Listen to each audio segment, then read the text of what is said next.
Vinny Politan, thank you for joining us here on Closing Arguments. And every time I talk about the story, I begin in the same place. Like, how does this even happen?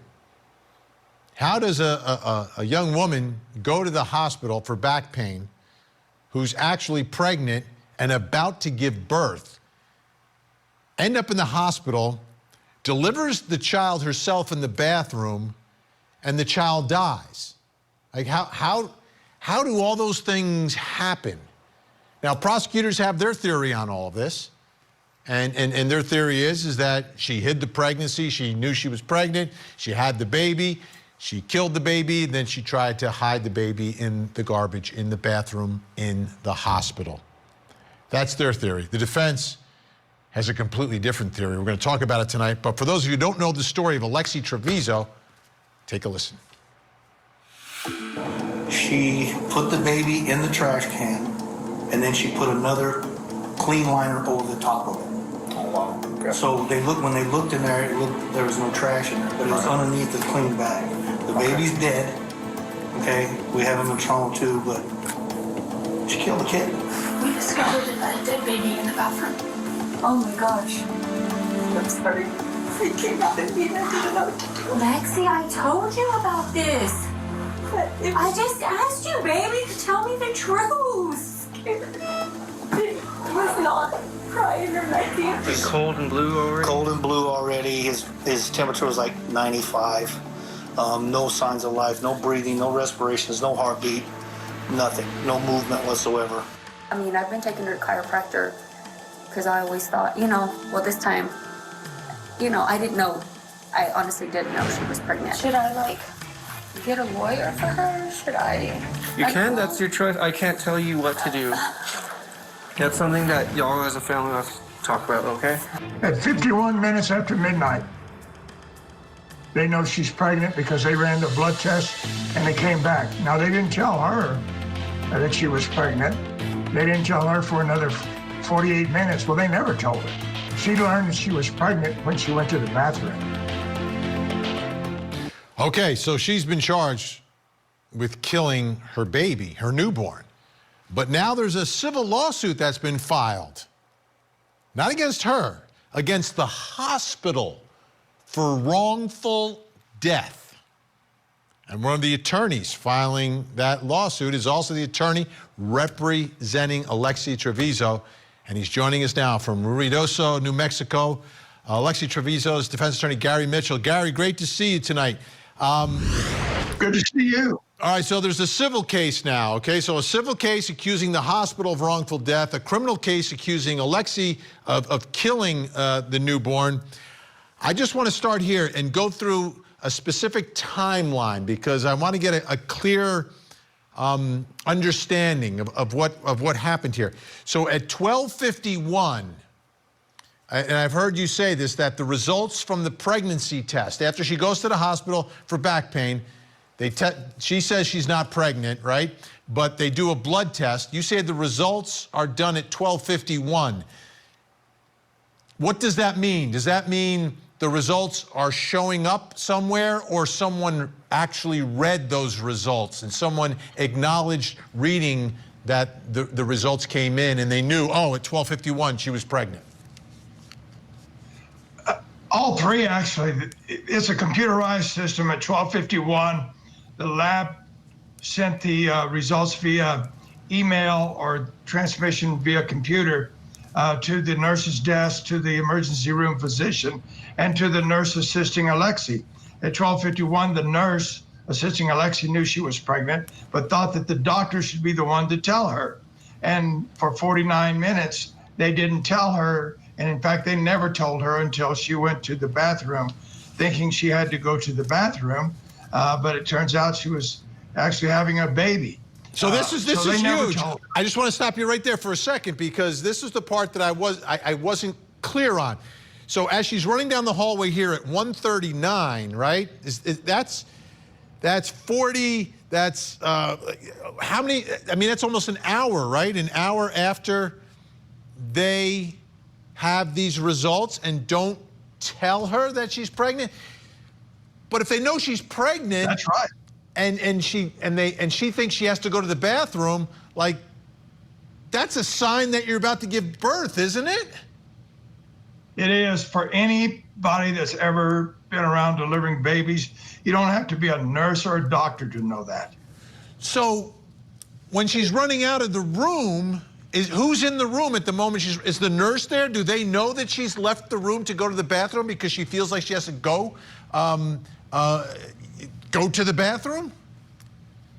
Yes, the nurse had to unhook her from the IV that was delivering morphine to her, and at the time she didn't know this, but it turns out 0.19 milligrams per milliliter of morphine to the fetus, to her baby, and they unhook her from that so she can run down the hall to a public bathroom, not one of the private bathrooms in the emergency rooms, but this is in the hallway of the emergency department of the hospital. She has to run down to a public bathroom to go to the bathroom. That nurse at the time that unhooked her knew she was pregnant. And the emergency room doctor sitting at the nurse's station knew she was pregnant, and the nurses at the nursing station knew she was pregnant and watched her run down to the bathroom. And she's in there for a while. It's not like she goes in and she's out in 2 minutes, right? How long does she stay inside that bathroom? Because we see her mother go down there. How long is she in there? 18 minutes. So let's just recap here, because this is blowing my mind tonight, because I didn't realize that they actually knew. I thought the mistake they made was not reading the results, but what you're telling me is that they had actual knowledge that she was pregnant. They unhook her from the room. She goes to the bathroom saying that I have to go to the bathroom. I have to relieve myself in the bathroom. She's in there for 18 minutes and no one's concerned and no one's curious that maybe the pregnant person could be giving birth? It's amazing, isn't it? I didn't realize that, Gary. I was ready to cross-examine you tonight, I'll be honest. I was going to go after you like, okay, the results came in at 12:51, but nobody checked their email. But what you're telling me is that they knew and they assisted in allowing her to leave the hospital room and the care of a nurse and go down to this bathroom by herself for almost 20 minutes. Yes, and that's been under oath. At the time, I wasn't aware because I didn't have all the records when we did the preliminary hearing in this matter. Discovery doesn't come that quickly into Mexico to defense attorneys, so I'm in the dark. But just out of curiosity and having some experience as a defense attorney, I cross-examined the nurse that unhooked her and said, "Did you know that she was pregnant? Did you see the test results at 12:51?" He admitted he had. I said, "Well, why didn't you tell her?" Wow. He said, "Well, I thought the emergency room doctor should be the one telling her." And so the doctor knew she was pregnant. The doctors admitted that. And the people at the nurse's station admitted that. It wasn't like they were busy. It wasn't like that they had to triage patients. They were sitting around and it flashed across their computers, just like lab reports are supposed to do. After the Affordable Care Act was passed, part of that bill was to force hospitals to have instantaneous delivery of this information.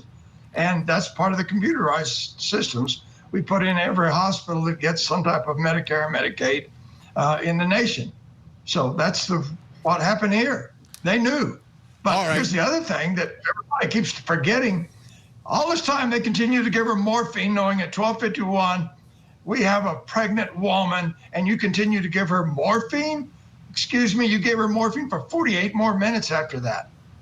She and her baby. So no wonder we sued for malpractice. Okay, so now let's talk about the lawsuit now. So this lawsuit is a civil suit. Most of the time when we are covering criminal trials, there's civil suits sometimes out there, and they're usually like frozen until the criminal case is over. Is this going to be a different situation? Are you going to proceed with the civil case and depose people and have that thing rolling at the same time that the criminal case is going? Or are you going to do criminal first, then the civil, or vice versa?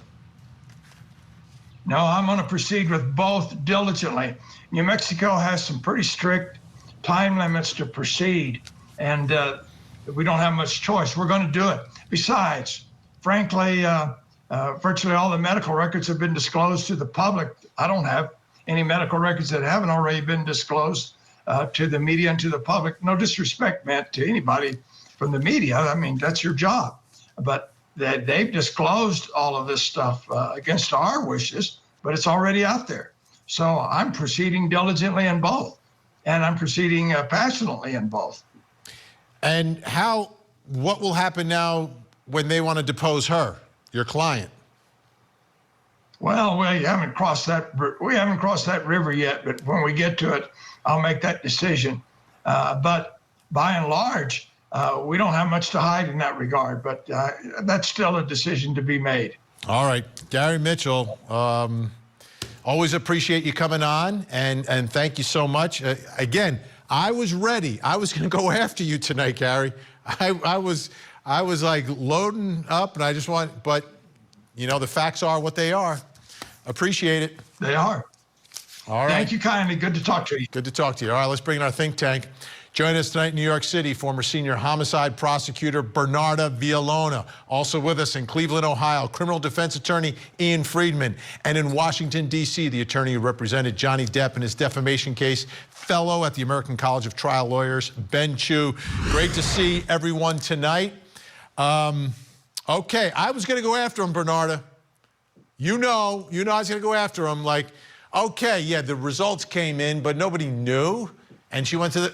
No. So what do you think?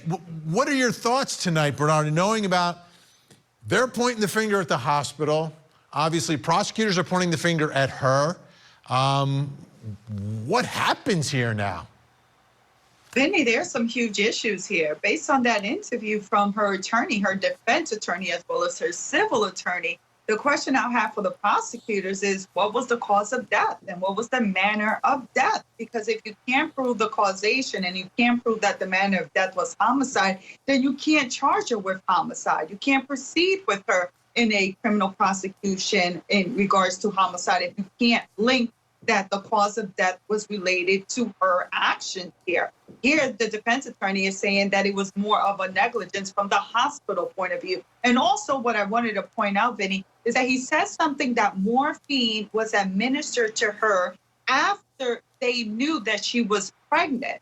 So could the morphine have affected the child? Could that have been the cause of death? And if that's the case, then you can't charge her with homicide because it wasn't as a result of her action. But also remember, we're talking about also two different burdens. Remember, with the criminal prosecution, beyond a reasonable doubt, civil litigation, we're talking about preponderance of the evidence, and it could be under a different theory.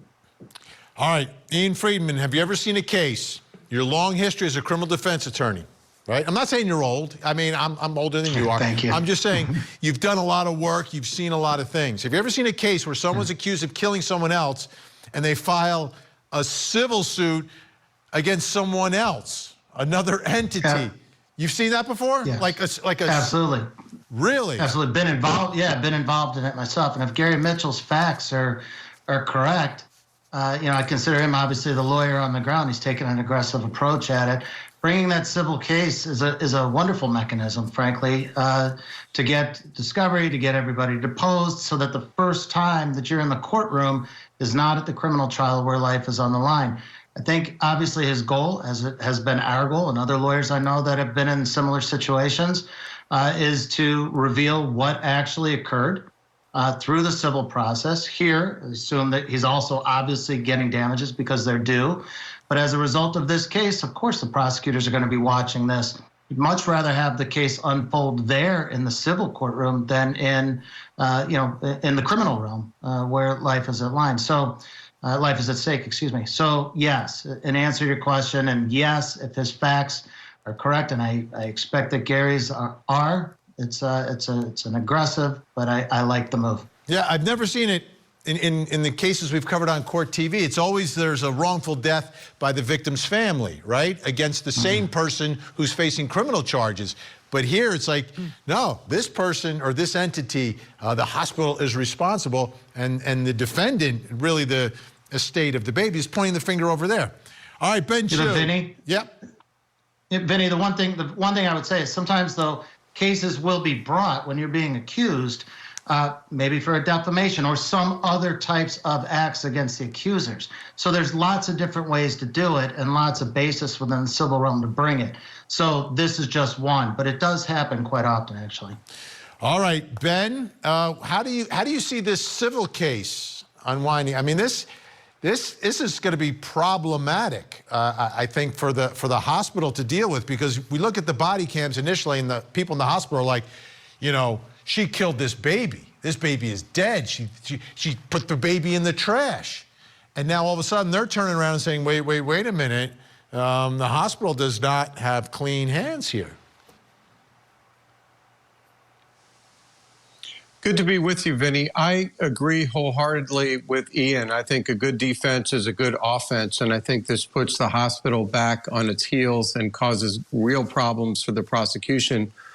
Also, what struck Bernarda struck me as well. I think the administration of morphine, which could have been the cause of death, I think really pokes a hole in the prosecution. So I think this is really problematic for both the hospital and the prosecution. And I'll guarantee you they're going to have an expert that'll talk about that. Let me throw this at you, Bernarda, and ask you if this changes the equation a little bit in the criminal case. Hypothetically, again, we don't have the evidence. She's presumed innocent. What if there is evidence that she knew she was pregnant? For example, maybe a classmate. She had told a classmate about it. And she kind of, you know, knew she was pregnant, just didn't want to admit to her mother or anyone else that she had engaged in sex and didn't want to reveal that she was pregnant. Does that change the equation if, when she ran down to that bathroom, she knew she was pregnant? Still, Vinny, it still goes to the number one question. What was the cause of death and what was the manner of death? Obviously, the manner of death, they labeled it as a homicide. If not, she wouldn't have been charged on this homicide case. But my big question is, what caused the baby's death? Because even if she knew she was pregnant, again, it's not like she's a doctor or a nurse and said, oh, you can't give me morphine because according to my background, if you're pregnant, you're not supposed to have morphine. But she was asked if she was pregnant. She wouldn't have known. She was asked if she was pregnant. She said no. As a matter of fact, she said she had never even had sex. Yeah, but still, which we know that's a lie. No, but I you know, physics tell you that. But in terms of the morphine, though, would she have known that morphine being administered to her will cause her child's death? Again, we don't know. We don't know in terms of the autopsy what was the cause of death of that child. But there has to be a link. If you don't have that direct link of her actions causing the death of the child, it doesn't matter whether she knew or didn't know. Obviously, that's something to make the case stronger when we find out what that link is. But right now, it's still just a piece of the puzzle.